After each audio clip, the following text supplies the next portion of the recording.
بسم اللہ الرحمن الرحیم۔ سبحان اللہ۔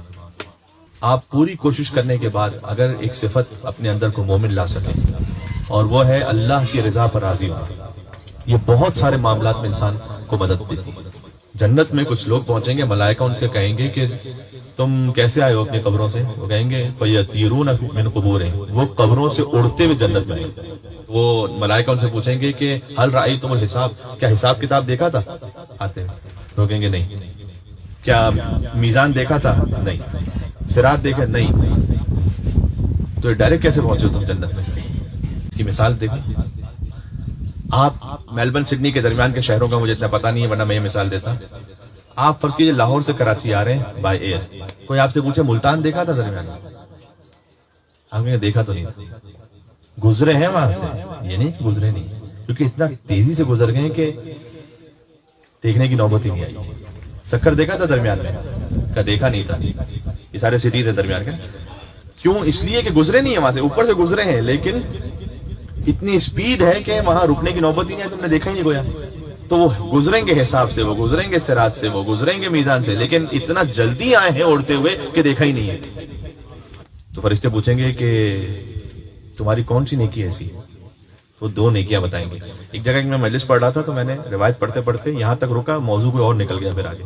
تو بعد میں ایک جوان نے مجھ سے پوچھا کہ مولانا وہ بتائیے گا تو صحیح، دو نیکیاں کون سی ہیں کہ فوراً اڑ کے کوئی جنت میں چلا جائے۔ تو ہماری ایکسپیکٹیشن یوزولی ہوتی ہے ایسی روایتوں سے کہ کوئی تسبیح، کوئی نماز، کوئی ایسی 2 رکعت پڑھ کے ڈائریکٹ جنت میں اڑتے ہوئے پہنچے، جبکہ اتنی بڑی چیز ہے تو اس کے لیے زندگی بھر پر محیط ایک بات ہے۔ وہ کیا؟ وہ کہیں گے کہ ہم 2 باتوں کا خیال رکھتے تھے۔ ایک ہے کہ ہم تنہائی میں خدا کی معصیت کرتے ہوئے حیا محسوس کرتے تھے، اللہ تعالیٰ سے حیا محسوس کرتے تھے کہ ہم تنہائی میں گناہ کریں۔ دوسرا، تسلیم و رضا کے حامل تھے، جو اس نے ہمارے نصیب میں لکھا تھا ہم کوشش کرنے کے بعد اللہ سبحانہ و تعالیٰ کی خدمت میں اپنا معاملہ سپرد کرتے تھے۔ یہ 2 صفتیں جس میں ہے، حدیث کے مطابق ہے کہ جنت میں اڑتے ہوئے آئے گا، قبر سے ڈائریکٹ، کوئی حساب نہیں، کوئی میزان، کوئی صراط نہیں، کچھ بھی نہیں۔ کہہ دینا آسان ہے، سن لینا آسان ہے، لیکن اپنی زندگی میں لانا اہل بیت علیہ السلام کے انشاءاللہ صدقے میں ممکن ہو جائے گا۔ کہیں سے تو سٹارٹ کرنا ہے نا انشاءاللہ۔ حضرت داؤد علیہ السلام کا مکالمہ اس لیے ذہن میں آیا کہ وہ بھی اسی موضوع سے متعلق ہے۔ اللہ تعالیٰ نے حضرت داؤد علیہ السلام سے کہا، بلکہ شاید حضرت داؤد نے پوچھا کہ پروردگار یہ بتا کہ جنت میں میری زوجہ کون ہے؟ اللہ تعالیٰ نے کہا کہ خولہ بنت اوس، وہ تمہاری زوجہ ہے۔ حضرت داؤد علیہ السلام پہنچے ان صاحبہ سے ملنے کے لیے۔ آپ کو ایسی ٹرائی نہ کیجیے گا ادھر ادھر، پتہ نہیں ہے، گھر پہ ہی نکاح کیجیے گا بس انشاءاللہ۔ حضرت داؤد علیہ السلام پہنچے اور ان سے کہا کہ آپ کا نام کیا ہے؟ خولہ بنت اوس۔ کہ اللہ نے مجھے بتایا ہے کہ آپ جنت میں میری زوجہ ہیں۔ تو حضرت داؤد علیہ السلام نے پوچھا کہ آپ کی کون سی نیکی ایسی ہے؟